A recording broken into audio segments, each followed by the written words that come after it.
What's up, family? I'm Joe B, and welcome to episode number 1 of Crushercast. This episode, friend of mine, Big Dave Canoy. Most people know Big Dave as the owner of the Ink Spot chain of tattoo shops. A great tattoo artist, a great artist. You know, get away from the tattoo gun. He's still an amazing artist. Check him out on Instagram. You'll see some of his amazing paintings he's done and stuff like that. But he also owns a construction company. They've got a reality TV show that's in development, or it's already been shot, and they're looking for some outlets for that. And I believe it's going to be coming out on YouTube TV sometime this year, maybe, I hope. It's really cool. Yeah, I mean, the guy's tattooed on rock stars and celebrities in half of Lincoln County, if not half of the eastern side of Missouri and maybe even Illinois. I don't know. One of the founders of a local music institution called the Ink Spot Block Party. It just gets bigger and bigger every year. It draws tens of thousands of people over the course of a day, and it's just really cool. It all showcases local music and stuff like that. All these things. But what people don't generally get to see is a side of Dave that I've got to see, privileged enough to get to see on different occasions. The Dave that goes into nursing homes and sits with people who don't have anybody, regardless of race, creed, anything like that. He goes just out of love, you know, and he was drawn to do that. The Dave that goes and helps troubled youth and mentors them. The Dave that has co-founded a self-help program. He would hate for me to use the self-help program tag, I'm sure, but for lack of a better term, you know, to change people's life. Personal development, I believe, is the phrase he uses. You know, and these are just the things I've seen. There's so much. You can't throw a rock in this area without hitting somebody that this guy has impacted, or his generosity, or his kindness, or his love is impacted. So I really hope you enjoy it. This Dave has impacted my life in so many different ways, and you know, and some of it through conversations, and a lot of it is just by watching Dave be Dave. So sit back, enjoy the story. We start off talking Super Bowl. We shot this on Super Bowl Sunday. That's where we start, and you know, we just kind of walk through Dave's life and right up to where Dave is today, and who he is, and the things he's up to today. And this is one of the people, and there's a reason I chose him for number 1. One of the people who, in this era of my life, this period of my life, he's one of the most inspiring people that I know. So, yeah, I hope you enjoy it. Episode number 1, Crushercast. Ordinary people, extraordinary lives. Big Dave Canoy. Peace, guys. Love you.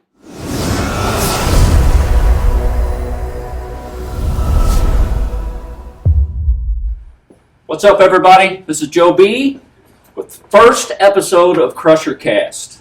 Got with me Big Dave Canoy over here. What's up? And so how are you doing today? It's Super Bowl Sunday. You got plans for today? We do. We're going over to a friend's house. I'm one of them sports. I gave up watching football years ago, just because it's always on Sundays and Mondays, and that's my 2 days off.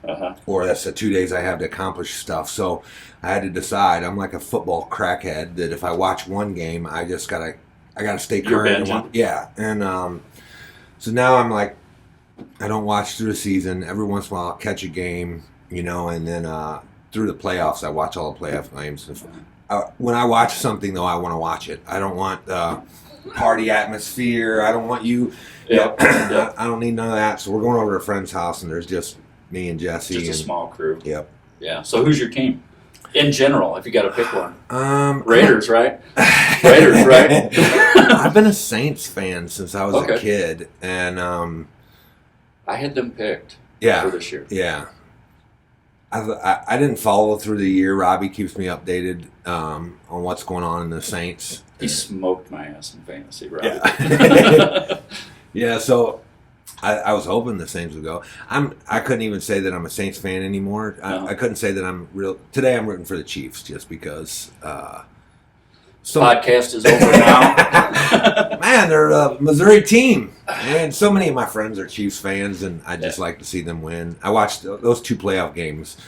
That first playoff game with the Chiefs was unbelievable. It was one of the best football games I think I've ever watched in my life. Where they were losing by 24. 24-0. I was running my mouth so bad, dude. I was like, yeah, where are you Chiefs fans at now? And then they're like, oh, they tore my ass. Right. And then at halftime, they're up 27-24. It was like, I'm telling my wife, she doesn't even watch football. And I'm like, you got to come in here and watch this. This is the craziest stuff I've ever seen. So, yeah.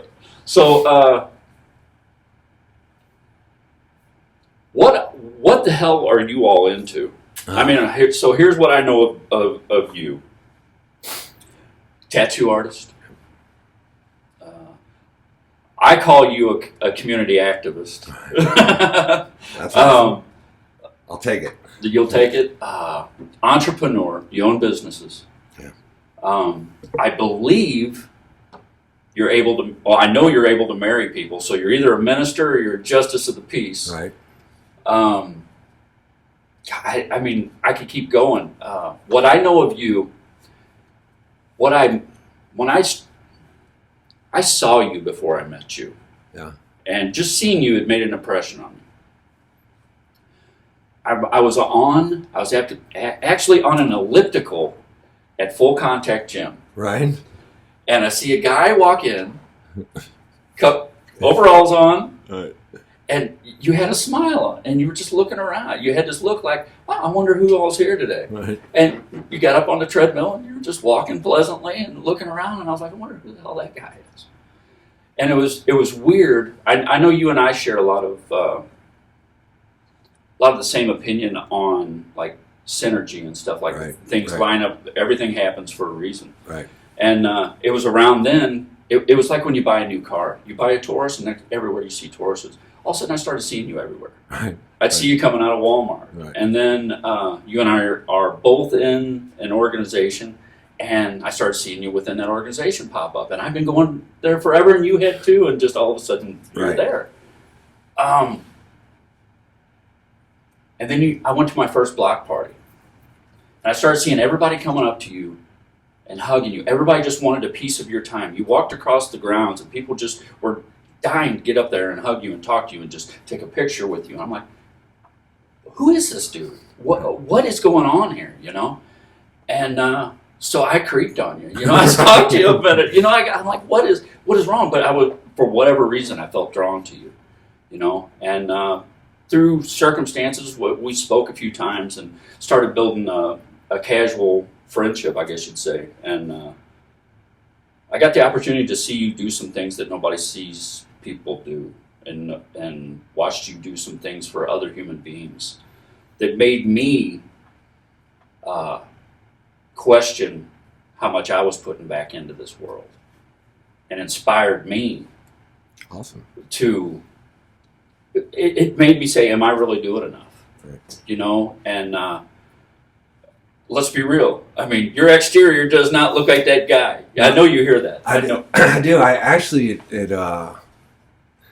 I've said that I have a business partner. We do a personal development company. The company's called Elevate, and my business partner, her name's Jennifer King Brogan, and she just finished her book. It will go on sale this next month, I think. Amazon. It's called Getting Naked with Your Clothes On, and it's about being vulnerable and vulnerability. And we were talking, and I said that I was going to write a book also. Or she's like, you got to write a book, Dave. You got to write a book. Just the journey of writing a book is incredible. So more so the journey of writing that book is what I'm looking forward to, or not looking forward to. I'm in resistance to it, so I've got to do it. And if I started thinking if I wrote a book, it would be called Accidentally Authentic. I often wonder what that is, you know, because I experienced that draw. And you mean other people being drawn to you? Yeah. Does it freak you out sometimes? Or did it in the past? Yeah. For a long time, it was if they really knew me, they wouldn't like me. You know what I'm saying? Yeah, I do know. It was like at my core, I believed I was this bad guy that was doing all these good things. And no matter how much good things I did, I still didn't feel like I was a good guy. And, you know, no matter how much I did, somebody called me compassionate one time. And I guess my face said that I didn't agree, that I disagreed with what he said. And he said, "You don't believe you're compassionate?" And I'm like, "No." He's like, "Why don't you believe you're compassionate?" And I go, I'm not. And he's like, "I just heard a couple stories about you. I don't even know you. I heard a couple stories about you. And in both them stories, I experienced extreme compassion." And I go, "Yeah, well, you're basing it off of those two stories." And he's like, "So you're saying that you have evidence to say that you're not compassionate?" I'm like, "Yeah." And he's like, "Well, I got evidence that says that you are. So how come you choose to believe yours?" And I'm like, "I've got more evidence." I've been doing me a lot longer. And he asked me how long have I been doing compassionate things, actively like doing compassionate things. And I told him, 12 years or 13 years, whatever it was. And since I've been in recovery, that's been a thing of mine. And he says, "Well, how much evidence do we have to gather of you doing compassionate things before you'll allow yourself to believe that you're compassionate?" And it was like mind blown, because there wasn't enough evidence. I could do it for the rest of my life. So then I got to look at, like, why do I not get to feel these things? So for a long time it really bothered me because I didn't believe it about myself. I also think that this look accidentally, I've learned through personal development, like, we create I say that men wear costumes and women wear masks. And, I put on a costume, to keep people out. And I call it the Prodigal Son Theory, is what I just called it myself. Like, people judge me based on my look, which is natural. It is. I mean, I created this look so that you would judge me and stay away from me, and then it backfired. So then I go on and start doing actually nice things for people, and because they judge me, then they get to, I don't think they even consciously do it. Then they just go, "I thought this guy was this bad guy, and he's really not." So then they overly love me. Or, well, I think part of that is really in us innately from even back to caveman days. We have to judge what we're looking at. Okay, I need to judge immediately whether fight or flight. Is this? And we see, media. We see tattoo biker guy. This is trouble. Right. And I think we're actually evolving. I think, and there's a whole lot of judgment. I work on it. I judge constantly. There's a whole lot. Transitioning from judgment to discernment has been. I think we're doing it as a society. Slowly. I see that in the people that I surround myself with. So there's a whole lot less blatant judgment and more of, that fight or flight discernment. Do I need to be worried about this guy? Lizard brain. Right. So. So all that being said, let's go back. What was it like growing up, little Dave? So little Dave, I grew up in Jennings, which is St. Louis County. Late 70s, early 80s. Late 70s, early 80s, yep. And then I grew up in a Mormon family. My family is Mormon, and in Jennings, which is a predominantly black neighborhood. And I just never felt like I fit in. Like, I remember, I think that's where the costumes started coming into play, is I just never felt like I fit in. Like, even if with my white friends I didn't fit in because they weren't Mormon, and I got all these other stipulations, and then I didn't relate to their families drinking and smoking and hanging out. And then black friends I didn't really relate to because I was a little pale white kid with white hair. Yeah, cultural differences. Right. Yeah. And so I just never felt like I fit in. Then we moved out to Lincoln County.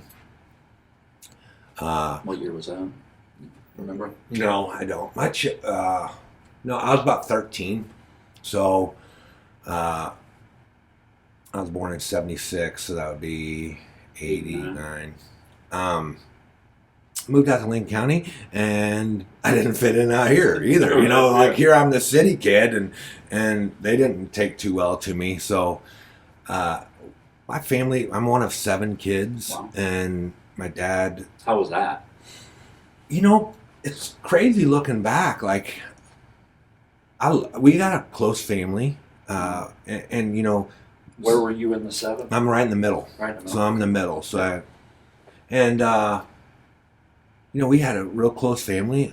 I didn't know any different. You know what I'm saying? Like I didn't have any real judgments on it. We were extremely poor. And I seen a thing on Facebook today. It's like, you may have been poor, however, you don't understand like not having electricity and boiling water on the stove. And I'm like, I do. I do. And what a great blessing, to have that. Like for me, I look back, like we were close. Like there was times we didn't have Christmas, so we just didn't. My parents couldn't afford it, and I knew they wanted to. You know what I'm saying? It wasn't like my parents, when they moved, they had sold their house and they'd made profit on their house, and they didn't pay capital gains tax on it. So then when we moved to Moscow, they got fined by the IRS. They owed a bunch of money to the IRS, and so my dad had to take on another job. So he was working 3 jobs, and us kids would go and help. And all his life he looked at it like. Did Mom work? Mom did, off and on. She'd work part-time at different places, 7 kids. 7 kids, right? Yeah, you got that's a right. Job. So she's very effectively run our household like a business. So growing up, at 12 years old, my sister is a year older than me. She's 13. She started babysitting for other people and church members and different things. And then at 12 years old, when she couldn't, those families would hire me. Mm-hmm. And so 12 years old, I was watching other people's kids and stuff. So we just got raised up pretty self-sufficient, that many kids. And so it was a good childhood. I don't have, other than being extremely poor and the belief system about myself and where I fit into the world, my parents are still together and they're incredible people, and my family, we're still tight, we're still close. So it was just rough, rough being poor. Mm-hmm. I think every kid goes through that, or not every kid, however. Every kid feels like they go through that. Right. Yeah. The feelings are all the same. No matter what our experiences are, it doesn't matter. There's some kid that's the child of a billionaire that has the same feelings I had, that I didn't fit in, and I didn't, I wanted things to belong. I wanted this. If I got this, then people would like me, or people would, regular childhood stuff. Mm-hmm. Well, you, just a few minutes ago, you mentioned recovery. When did, that alludes to, I know the story, but that alludes that alcohol or drugs came in somewhere. Was that, how old were you when, was that Lincoln County experience? Predominantly. My first drinking experience was when I was 8, and I lived in Jennings, and I went down to my friend's house. I could walk the alley down to my friend's house, and his parents had a liquor store, or they had a jewelry store, and they had alcohol in the house and cigarettes in the house. So we would steal cigarettes and puff on them, and we took one of them push-up pops, one of them clear plastic sleeves that you cut open. We took one of them, and we poured a wild turkey. I'm assuming it's wild turkey. It had a bird on it, and we poured some of that in there. I don't even know how much we poured. I don't remember. Sickle. And we walked up the alley, and I remember saying that I was drunk, and I remember fake walking like I was drunk. And I experienced my aunts and uncles from my father's side. They would party and hang out, and it's like my mom's side's Mormon, my dad's side's bikers and partiers and having fun. So growing up, match made in heaven. Growing up as a kid, we'd go to family get-togethers at my mom's family, and they'd eat and hang out, and that's it. And we'd go over to family get-togethers on my dad's side, and there'd be motorcycles in the yard. There'd be people drinking, swimming pools, loud music, having fun. I knew where I wanted to fit in when I grew up. Hence the image. So, I started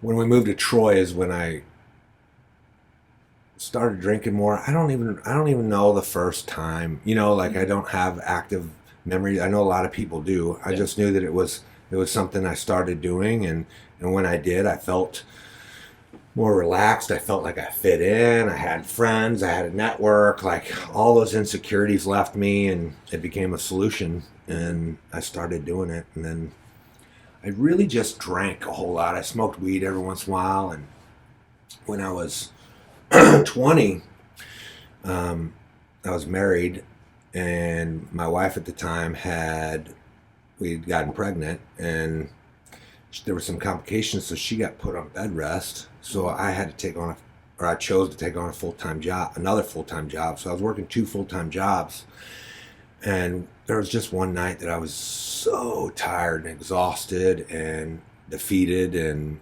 I wasn't going to get out of work for another several hours. I was doing inventory at one place, and I had completely messed up the inventory, so I had to redo it all, and I was just defeated. And this girl that worked there was like, "Here, do some of this. It'll keep you awake." And she had meth, and so I was adamantly opposed to it. I just didn't have any other options. I didn't even think I was going to be able to make it. And so I did a little, and I felt incredible. Like wide awake, more energy, happy, lively.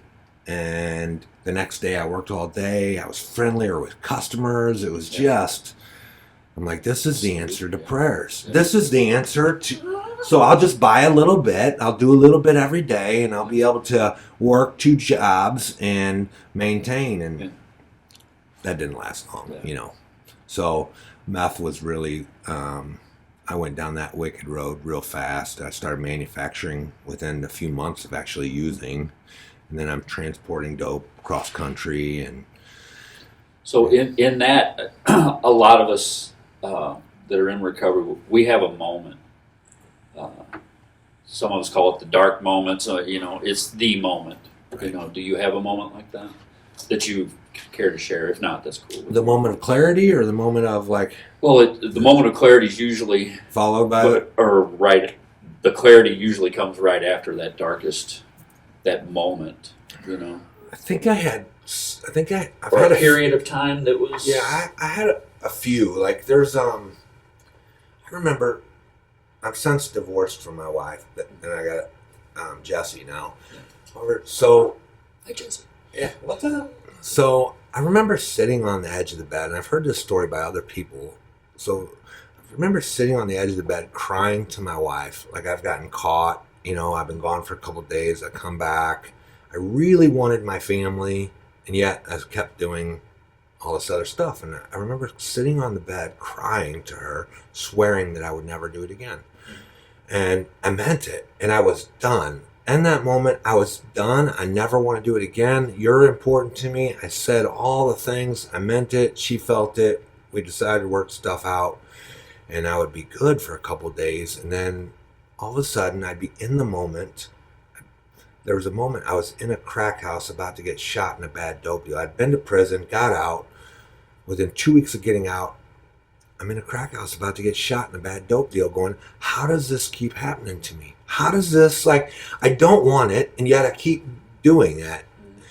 And I didn't have a solution. There's moments where it's just like, I'm a complete nut job. I am a complete, because I don't want this, and yet I've been gone for 2 days, and now this is the first awareness that now I've got to make this back. Now I've got to come up with some story to tell her, to get her back and convince her that I'm never going to do it again. Another story. Right. And it was that moment of being in the crack house about to get shot, having to explain again.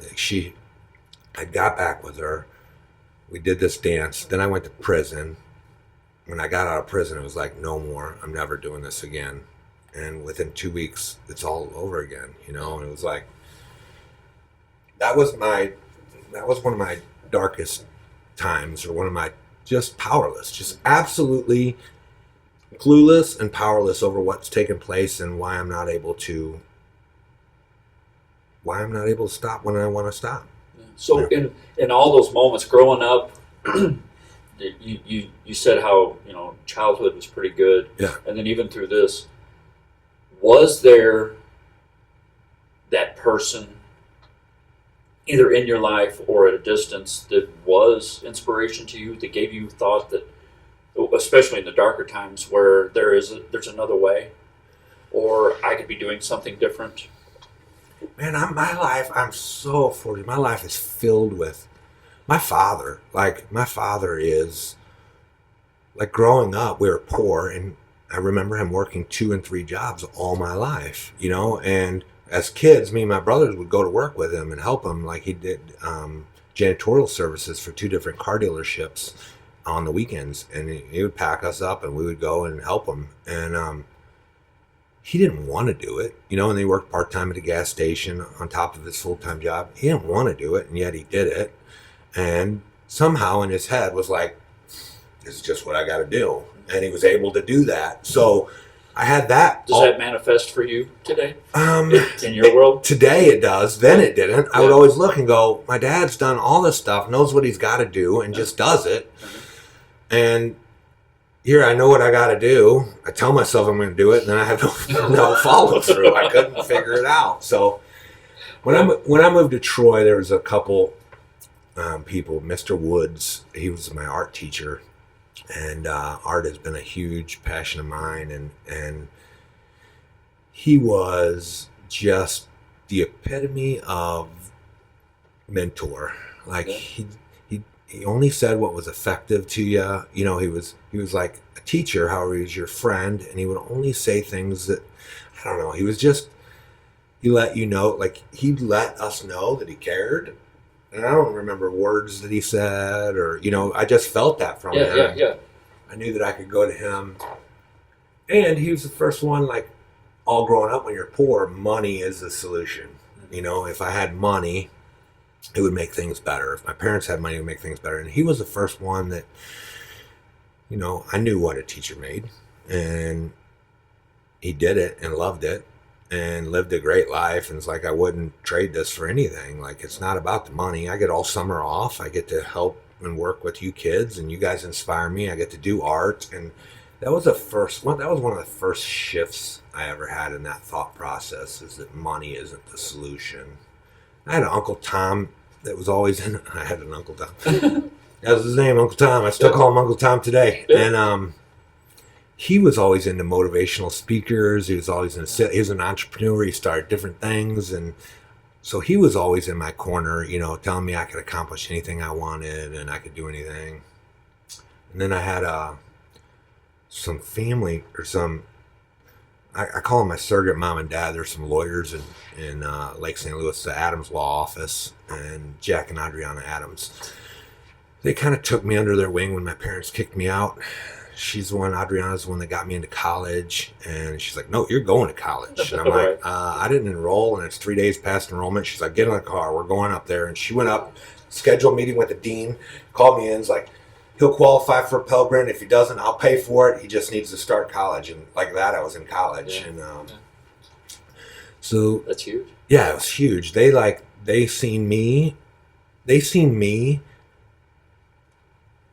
greater than I seen myself, Yeah. And all those, like my dad, Mr. Woods, the Adamses.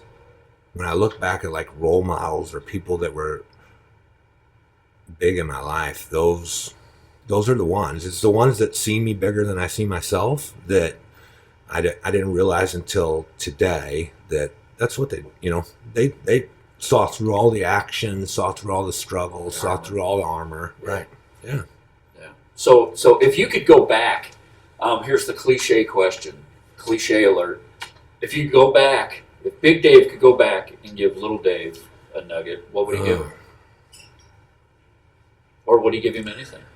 Or would he just let him ride? It's such a double-edged sword, because it is. I say this all, one of my favorite in our personal development, I talk to people and like there's this, we all know like when we watch Back to the Future, if you've ever watched, familiar with that movie, he carries that picture with him and then he goes back in time and every little decision he makes changes that future and it starts disappearing, his family starts disappearing from the photo. Yeah. And in that movie, it's real clear to see that every decision we make, or every decision he made, affected his future one way or another. Effect. Yeah.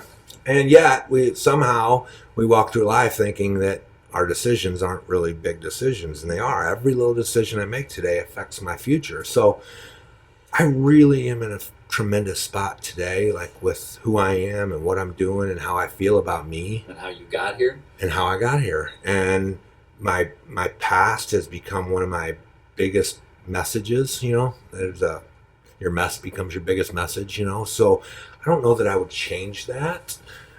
I don't know that I would change anything. I really wouldn't go back and change anything.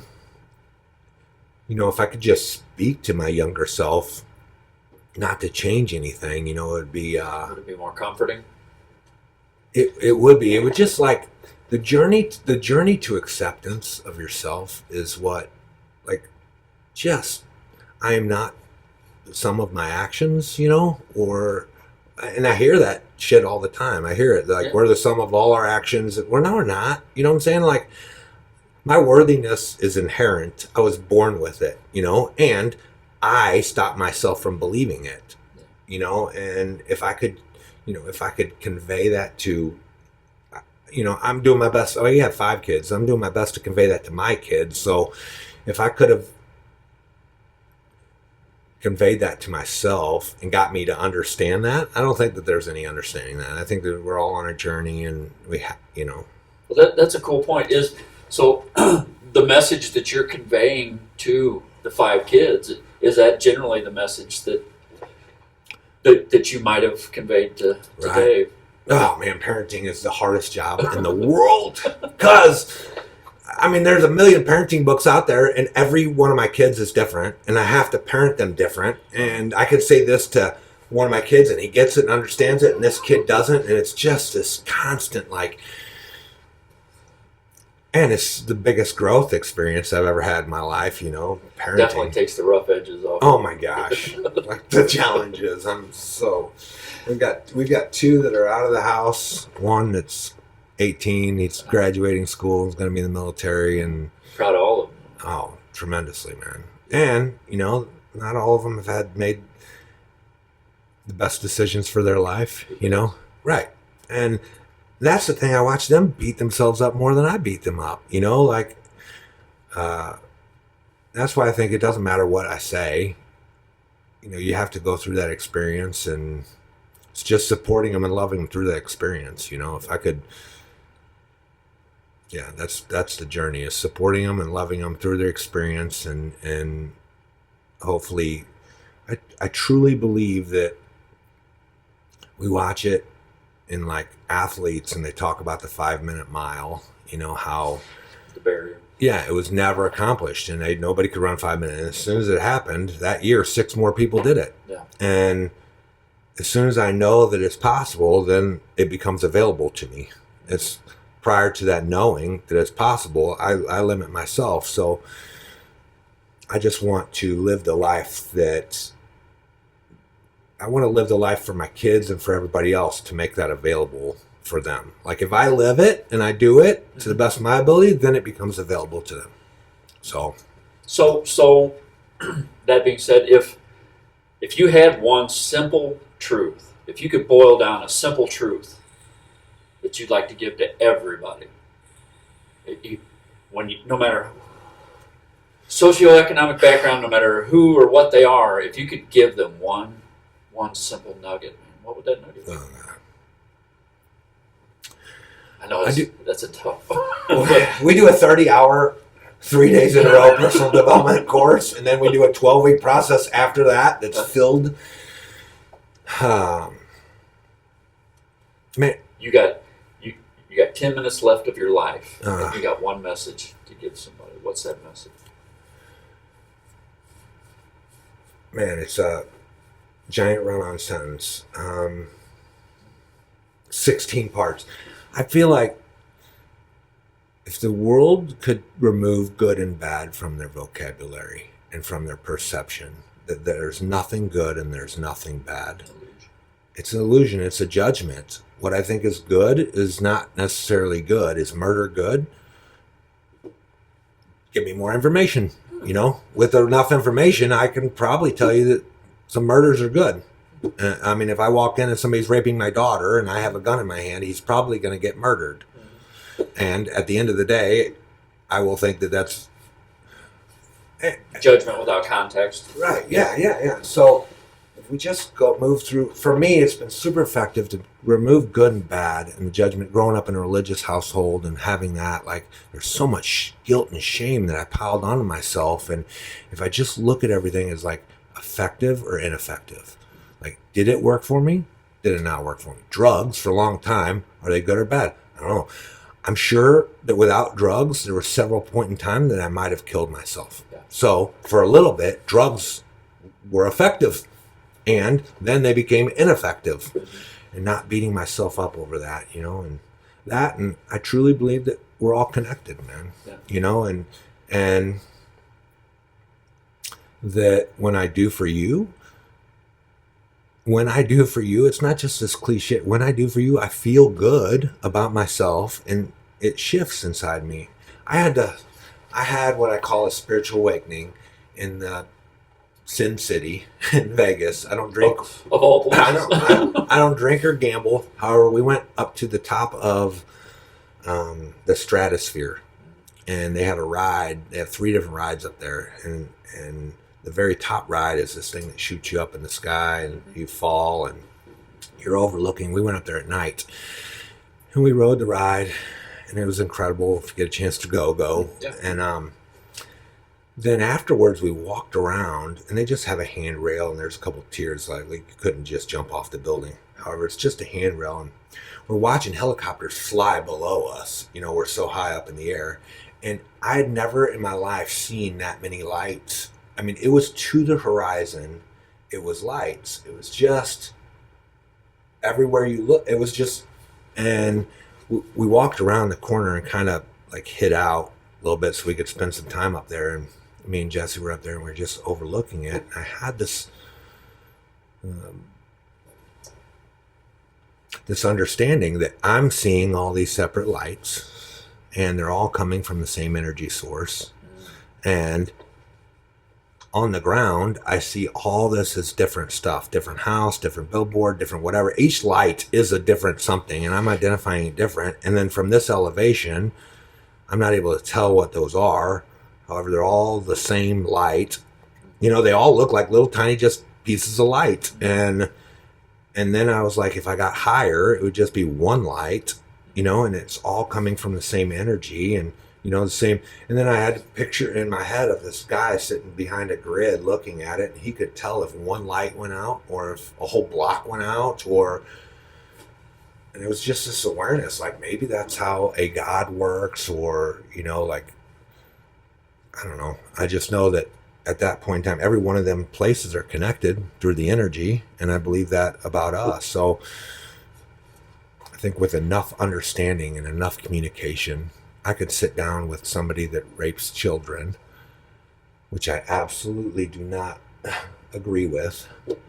And if I sit down and talk to him and spend enough time with the intent to understand him, I will walk away with an understanding of that person. Not necessarily that I would agree with his actions. However, it's through understanding. I don't agree with shutting down the highway in a protest. I don't. Today, I don't agree with that. I would never do that. However, I've had an opportunity to sit down, talk to some people that were part of that, and communicate with the intent to understand, and gained an understanding of where they come from. Now, still today, I would choose different because of how I grew up and the way I was raised and my belief systems. And however, I understand what they're doing, and I don't hate that person. I don't, you know, so. Do you find that, well, I mean, who doesn't, but I mean, that's missing in everything today is just a willingness to sit down and say, okay, let me hear your side of it. You know, why are you doing this? I know why the media says you're doing it, but why are you doing this? I mean, yeah, I think I was so excited about you doing a podcast because I know you personally, and I really, like, I listen to podcasts today. I don't even watch TV. I don't watch the news. I just got told about some virus yesterday, and apparently it's been going on for a while, and I had no idea. The Kung flu. Yeah, I don't know. I don't watch any of it. Yeah. You know, and I'm not saying that's not real. It's just not until it's. I listen to podcasts because there's actual communication and dialogue going back and forth, and yes, I think that's missing. I think that it's not missing. We're doing it. Yeah. However, I think the world could benefit from a whole lot more of it. Yeah. You know, it's benefited my life. I found it to be extremely effective in my life is communicating with people and getting to know them, like getting to understand them, not just getting to understand them. And in that connection, I become different. I like myself more. Like I learn more stuff about myself talking and understanding you. I walk away understanding me a little bit more, and I see the connection there. So the more people I get to understand, the more I get to find that stuff inside me and understand me a little bit more. I think that's the journey. Yeah, I've found just here recently in my life that compassion really doesn't have anything to do with right or wrong. It has to do with just an understanding. You know, an example of it. I love serial killer documentaries and stuff like that. Watch them, and I've always been amazed by the psychology of it. Right. Why did that guy grow up in that atmosphere and do that when millions of people grow up in that atmosphere and don't? Right. You know, and in every case, I don't agree with what they did, right. But I come away with, in a lot of cases going, wow, yeah, I can see where the switch got clicked on that guy. Right. You know, and I can see where he did that, and in a weird, screwed up way, there's some compassion there.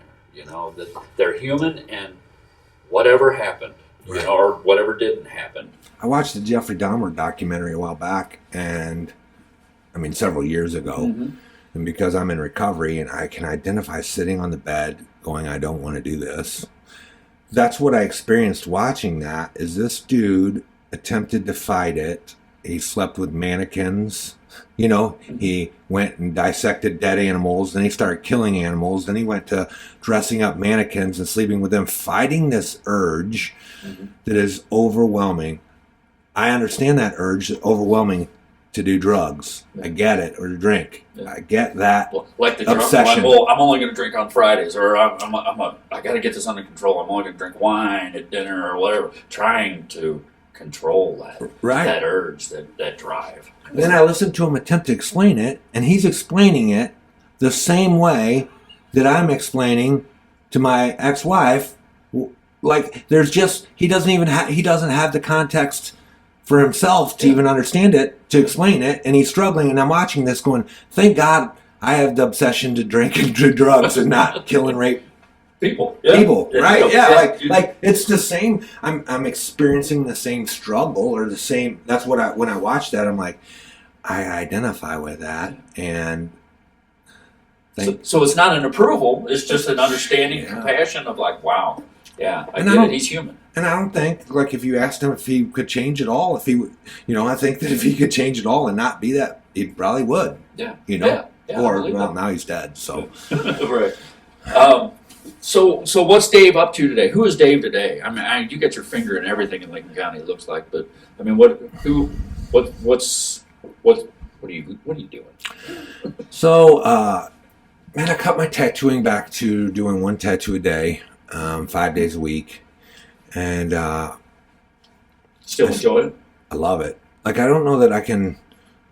Tattooing has never been my passion. I have found tremendous love in tattooing. Art and connection is my passion. So art, like, if you gave me $100 billion, I did an exercise with a gentleman years ago, and he asked me if he gave me $100 billion, what would my life look like? After I went full Conor McGregor and spent all the money and did all kinds of stuff, I had pet tigers, and what would my life look like on a daily basis? And, after chasing it down for quite some time, my life would look like I would do art, I would travel, I would build and cultivate relationships with people that inspire me, and I would do personal development work to get to understand myself even more. That's what my life looked like. So how does that translate to who you are today? That's what I attempt to do today. Yeah. I've found that $100 billion isn't necessary. I can start living that life. So sitting in a tattoo chair with somebody, you really get to know them. And I think we build relationships on an extremely fast. It's possible. Not all tattoo artists do it. However, I use that time going, this person's sitting in my chair for a reason. And I attempt to find that reason. I navigate the conversation and build the connection. And I think it starts off with they trust me. And I respect the fact that they're trusting me. I respect what they've asked me to do. And so the relationship starts with trust and respect, and I think it just grows fast. So I do that, and then I have a commercial. I'm partners with a guy named Chris Beeler, and we started a commercial framing company. He's been doing it for 20 some odd years, and we started a business doing that. We work a lot out of state, some local. We'll do custom homes and mostly though large commercial framing stuff. So we got a couple hotels going in Phoenix, Arizona area right now. And then I got the personal development. Like that's my passion, because in doing that and helping you, I get to see me. It's almost like this oxymoron. Like I help you and I walk away feeling incredible and a better understanding of myself. So great paradox. Yeah, it is. It's so incredible. So that's the main things going in my life. I've got my kids and I'm a dad and attempting to balance all of that. Everybody asks you got your hands in so much stuff. We own a vapor shop. I don't run the vapor shop anymore. Other people take care of that, and my business partner takes care of that. The construction company, Chris is out of state handling that. I handle some office stuff. The personal development is a passion, so it doesn't feel like work at all. Tattoo is art and connecting with people doesn't feel like a job. So does that carry that dynamic of somebody getting tattooed that wanting to connect with them? You carry that over into all your business relationships? I do. Yeah. I do. I think that's just where I'm at now in my head. It's not. I think I do that everywhere. I see it in personal relationships. I do it. Absolutely. I really have, because I believe that we're all connected. And I mean, we can go way down the rabbit hole, and in quantum physics, there's a belief system that none of you guys even exist. It's just the observer, and I thought that was crazy. And I mean, I really dove into that for a little bit. It was just a little too deep for me. I'm I'm not there yet. Course in Miracles touches that a little bit. Yeah. So really though, if I look at it like that, even if I don't believe it, then everybody is showing me something. And if I believe that we're all connected, you're a piece of me. And what are we doing here? It's not like I'm supposed to grow from you, or maybe you're supposed to grow from me, and either way I win. Yeah. So let's create that. And so whether it's at a gas station, and I'm not always like that, I really get up and start my day and attempt to be like that all day. That's a decision that I make, and a plan or a strategy to go through my life and figure out what these people are in my life for, and how I can be of service, or how they can be of service to me, So what we've talked about good day. What pisses Dave off more than anything? What's Dave's pet peeve? Everybody's got one. Mine is the last minute person, the guy who, I got a buddy. If you tell him 11 o'clock, he's going to be there at 11:30. Right. Regardless. So right. I just tell him 10:30, so he shows up at 11. You know what I mean? So what's that for you? Oh my gosh, there's several of them. And now I'm really diving into what am I saying about myself however, the word literally drives me batshit crazy. Literally. Yeah, and people overused it. It started and it became a thing, and I literally shit my pants. No, you didn't literally shit your pants. And I don't know where that came from. All of a sudden, it was just one of them things that got planted, and then I couldn't. I've still struggled today when I hear it to not focus on, because instantly when you start saying it, I want to discredit everything you're saying. I focus on that, and mine's as well. As well. Got it. And now, to be honest, that's the new one. To be honest, or if I'm going to be honest with you, that's a new thing that's going around. I work with the public, so I hear it all the time. Well, if you want me to be honest with you, or to be honest, and they preface the statement, right? To be honest, well, that would be more effective, I find, in my life. If we all just. So I'm not a grammar police. I'm just not. Yeah. I write in all caps on Facebook and put exclamation points where they're not necessary. However, those are two judgments that I have that I struggle with. Uh-huh. The time program. I have a friend of mine that has always been. I'm one of the people that I'm a half an hour early to everything, and I know where you live. Yeah, I know where you live. Right, exactly. And I have a friend, a business partner of mine, who has been struggling. That used to be like that, and now somehow it has shown up. This time program is showing up to where she's running late for everything, and so I've got to really practice. And that used to drive me crazy. And because of her and my love for her, and she's genuinely going.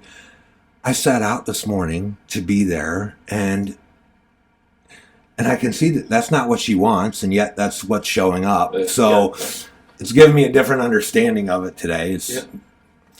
Those are two. I don't know what else. I don't know whether I got OCD or I don't. There's something about I'm not. Like, even in my artwork, I'm not one of them guys that have to have everything even and everything the real world symmetry.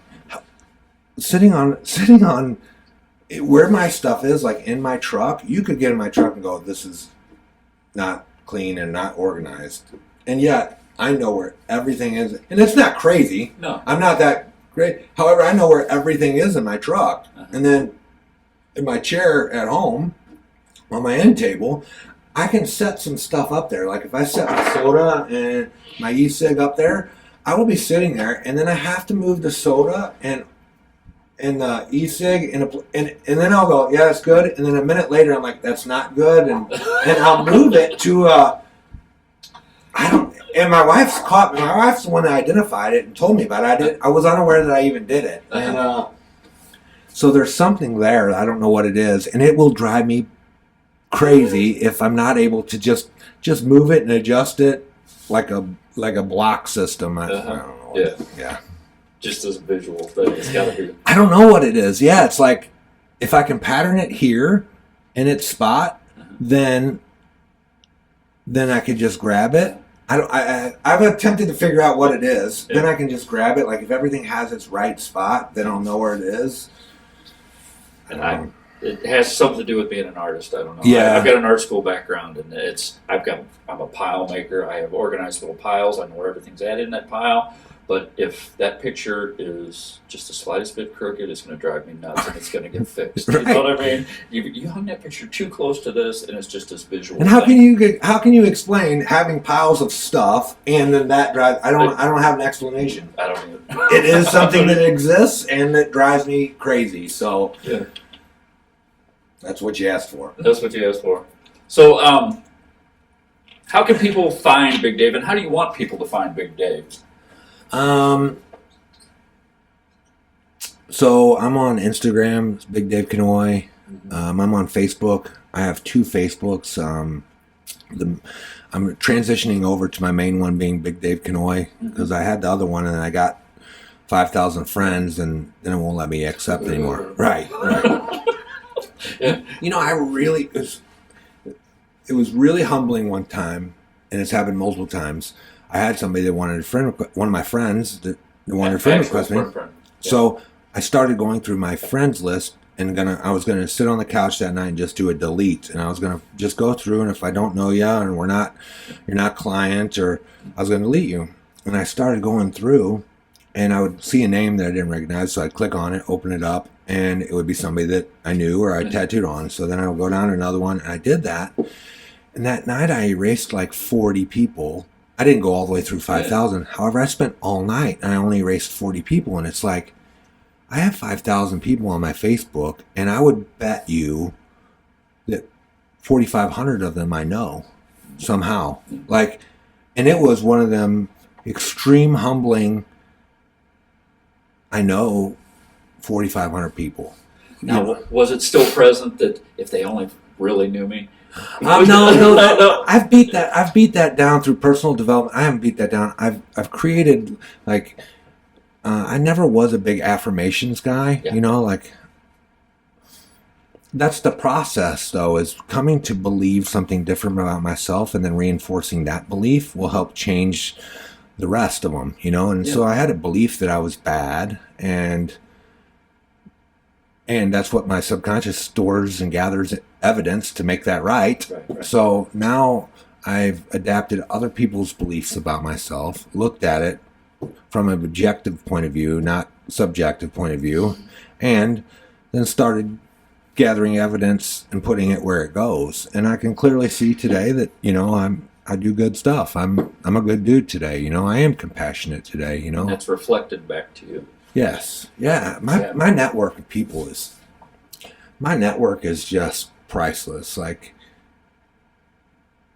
I mean, the level of conversation. This is a typical conversation, you know, in my world, which is people don't have that. Yeah, you know, people. This is rare. yeah. We went deep yesterday. I was sitting with a couple friends of mine. We meet together in a garage and smoke cigars, and it's like it's all men, and there was 5 of us, and one of them puts on a men's program, an all men's program for growth and leadership, and then the other ones are in leadership positions in their work, and we just get together, and the level of conversations in my network of people is, I don't ever want that to change, you know. Very satisfying for you. Oh yeah, I walk away, like I call my wife and she's like, "Where are you at?" And I'm like, "I'm just leaving Brent's," and she's like, "How was it?" I'm like, "Unbelievable, man, unbelievable."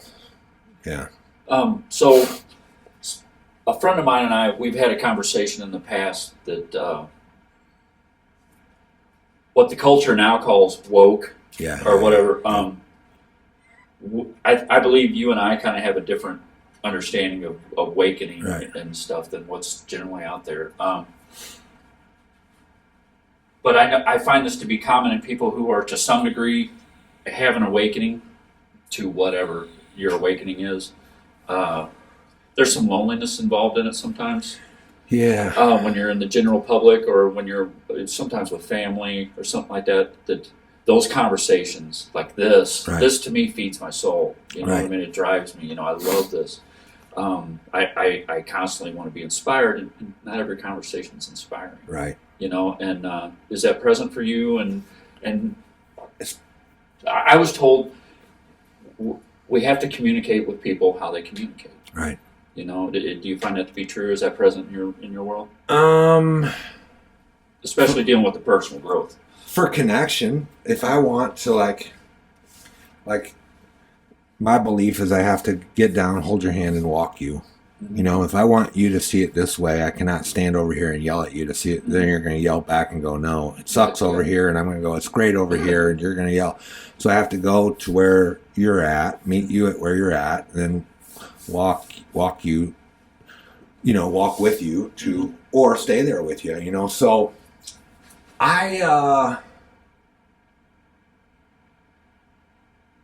for a long time it's been lonely, and it's not anymore. I've just got a huge network of people that are all like-minded that so I don't experience that very often. It's funny you brought it up, because me and my wife have been talking about it the last 2 days, how sometimes, and my business partner Jen, as a leader, you have to stand alone in your truth, and people do not support you at all. And it's very difficult, because I think as human beings, we just want acceptance and connection. You know, I think that's what we want. Like, when I sum it all up, I think genuinely I want to be accepted as Dave, and I want to feel connected to other people. I want to feel like I belong. And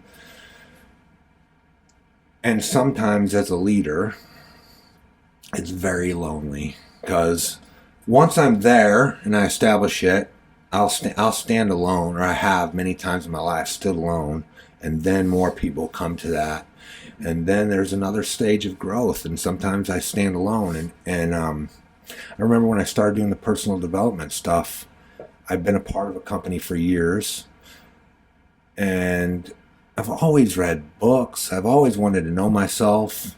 And when I started working with this company, several of my close friends got together, or they were planning to get together and do like a intervention. They thought I was in a cult. Mm-hmm.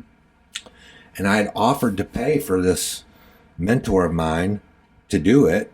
And I'm like, just do it with me, then you'll know. And they wouldn't do it. And they were together feeling connected in this belief system that it was a cult. And I was standing off by myself going, I know what I experienced. I know what I've learned. I know I'm handling this exact situation better and different because of the work. And it's super uncomfortable, to stand there and know that what I was doing was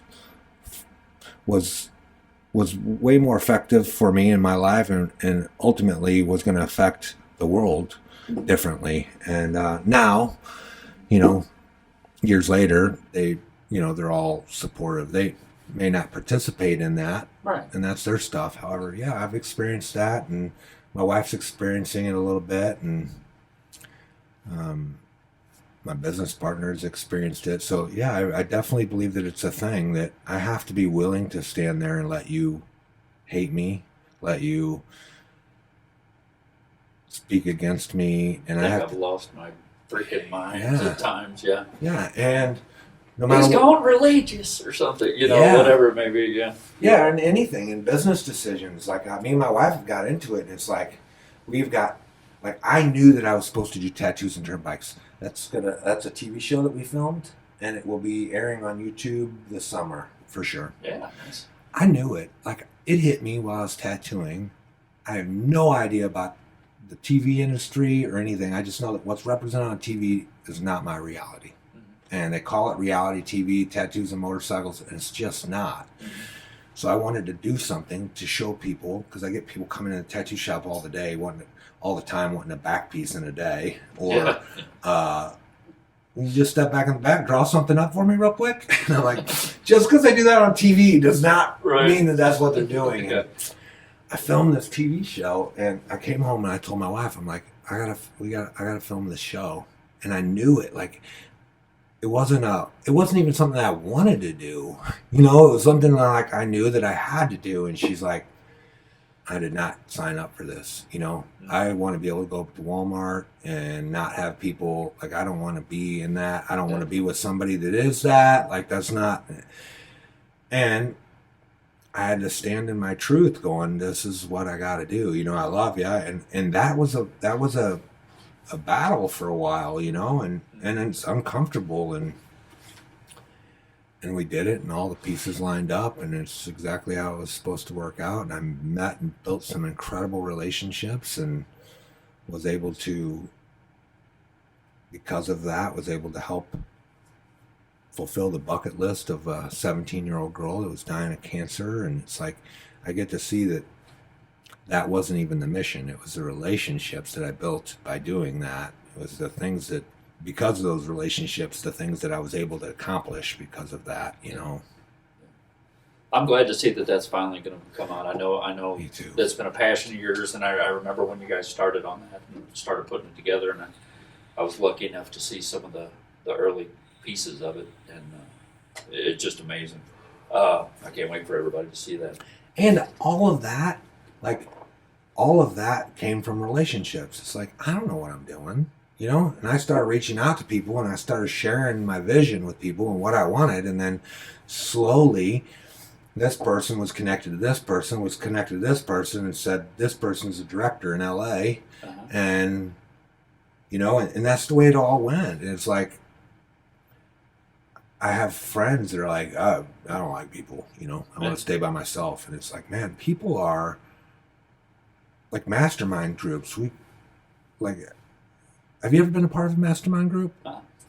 So it's just a group of like-minded people that get together, like we did with business owners, and the mission, you can set them up different ways. However, our mission was financial success in our workplace. So we would get together once a week, and we would have an hour-long meeting, and we would present challenges, and then and then get feedback from. Troubleshoot them in a way. Yeah, troubleshoot them. Okay. And do dry runs through right, problems. my brain is only able to think of so much stuff, and when I get 5 other people helping me with a problem, that problem becomes way smaller, and normally I get a solution a whole lot faster.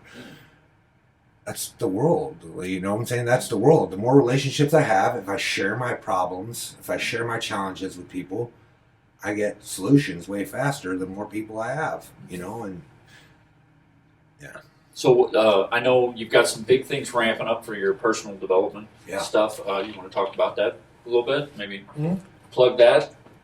Sure. So where people can get involved in that? You can find us on Facebook.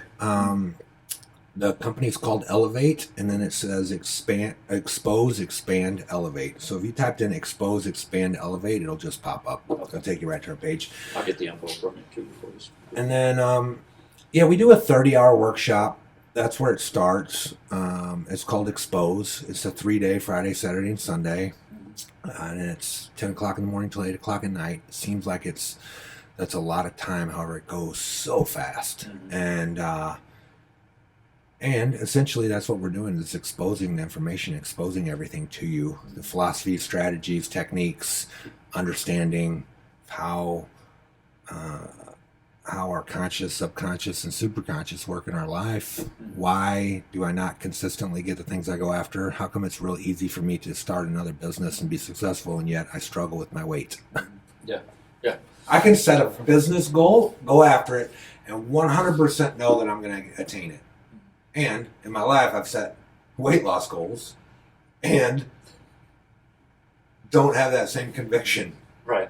And where that comes from, and how we can get in there and tweak and make a difference. And then after you've done that, if you want, then we have a process called Expand, and it's a 12-week process where we get together for a 30-hour weekend, and then you have 30 days with a coach, and you do coach calls 5 days a week, and we start taking that information and applying it into your life, because knowledge and application are two completely different things. You know, we call them shelf help books. You know, you get a book and you read it and you put it up on your shelf and you're like gung ho, and then it fades real fast. And I've got a bookshelf full of it. Yeah. So gaining the knowledge and then learning how to apply it in your personal life is two separate things. So Expand is a much greater process. We do provide more in-depth information, and then we take it into your life and make the changes, help you make the changes in your life that you want to make your life more effective. So is there mentorship within that to where people would be like when they're going through their week, they got problems or questions, are they assigned like a mentor, or how they have a coach. They have a life coach, a personal coach that they can talk to. We work real hard on building the team together. So say that there's 30 people on your team. We create the team, and then effectively we create a mastermind group and show you the tools and techniques to present any challenges within that team, the mastermind group, or your coach. And it's an incredible process, man. It's we got that 12-week process is starting this weekend. We've got one starting this weekend. We just finished the 3-day course last weekend. I walk away from it like Does it get you high? Man, it is. I had somebody Sunday night, this woman that could barely make eye contact, and Sunday night she stood there and she says, I'm proud of myself. And I feel really good about who I am and what I'm doing. And I'm like, it was so much work putting this together. It was so many hours of time.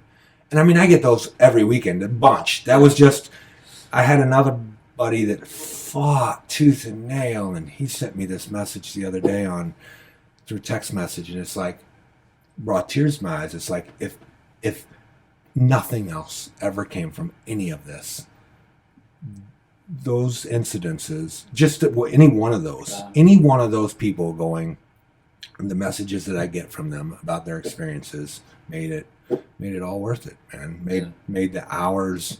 Me and Jen were talking. Our favorite memory, we would get together. Sometimes a couple times a week. We talked every day, creating the curriculum and stuff based on a platform that we'd went to, that the company that I worked for. She worked for that company also, so we took that platform and then we modified it, changed it. She's owns a treatment center. She has a recovery background, and then we just pieced together all this stuff. And there was one time we were sitting outside, and I was smoking a cigar. We were sitting in 2 chairs outside the tattoo shop in St. Peter's, and it started to rain. So we wanted to keep it casual, and so we jumped in my truck, and in the parking lot over there, tattoo shop in St. Peter's, there's a car wash. So we went and pulled into the car wash in my truck, and we sat down at the tailgate, and we got all our paperwork out. So we're under the car wash, and we're sitting on the tailgate, swinging our feet off the tailgate, writing the curriculum to this That's cool. to this thing, and to know that, like, hours and the bullshit that I had to fight through, like, because there's the belief system inside that, who are you? Yeah. You know, you're covered in tattoos and you're ex-con, and you're going to ask people for money to do your workshop, and nobody, you know, like, I had to fight through all that stuff to make it happen. Yeah. And Just within yourself. just within myself, right? Yeah. And I did, and I truly believe that because I did, it became available for other people to fight through their bullshit. Absolutely. And you know, that's one of my greatest memories of me and Jen, and we've been friends for 15 years. Is just fighting through our own shit to make it happen, and starts for every roadblock that could come up would come up. You know, starts raining, and we pull the truck in the car wash and pull down the tailgate and made a day of it. So, yeah. Yeah, that's cool. Well, I want you to know, man, like I said in the beginning, there's a few people. I mean, if I look back over my life, there's a lot of people, you know. But in my world today, there's a few people that you and I don't talk that often. But when we do, I always know that I'm going to get what I need, you know. Likewise. Well, thank you. I appreciate that. I always know I'm going to get the truth. And I always know that where it's coming from is the same place that I want it to come from, right. You know. And that whether that's a spiritual place or that's just a common sense place that maybe I don't see. You know, I was taught a long time ago, seek your counsel wisely. You know, and I spend a lot of time. I'm a listener, and it's kind of selfish because I'm always listening to what can I get to add to my world, right, to make my world better. You know, and you are one of those people. You've just contact with you has given me so many experiences that I may or may not have shared with you. You know, that it's changed me, and it makes me look at my world different. And there's so many people and the more I look, the more I see that. And you're one of those people for me. So, and this whole thing, just everything you've talked about today, this whole podcast thing, I didn't want to do this. Right. You know what I mean? I did not want to do this, but it's pounding in my head. It's clawing at my head. I've got to do this. I've got to do this. I've got to show people that there's ordinary people out there that come from whatever background, it doesn't matter, who are out there inspiring people, changing people one person at a time. And I couldn't think of a better person to have for my first episode because you are that for me. You know, I remember, I won't share that, but you were doing something within the community. And a long time ago when I got sober and I climbed out of prison, on my go home plan, it was, well, I'm an open book. So okay. Yeah. You were going into nursing homes, and you were spending time with people who didn't have any people. And you had told me the story of how that came about, that you were drawn to that, and you just went up and said, "Is there somebody who has nobody?" And correct me if I'm telling the story wrong. Is there somebody here at this nursing home that has nobody? And that's who you went and spent time with. Right. And I was convicted, dude. I'm not a Christian guy. I'm just a spiritual dude. But in my go home plan from prison, one of the things was I wanted to go spend time with people in a nursing home because who had nobody. And when I heard that you tell that story, it was a year or so before, and I walked around convicted of that. Every time I would see you, I was like, Joe, you need to freaking tell him you want to go in there. Yeah. And I went in there.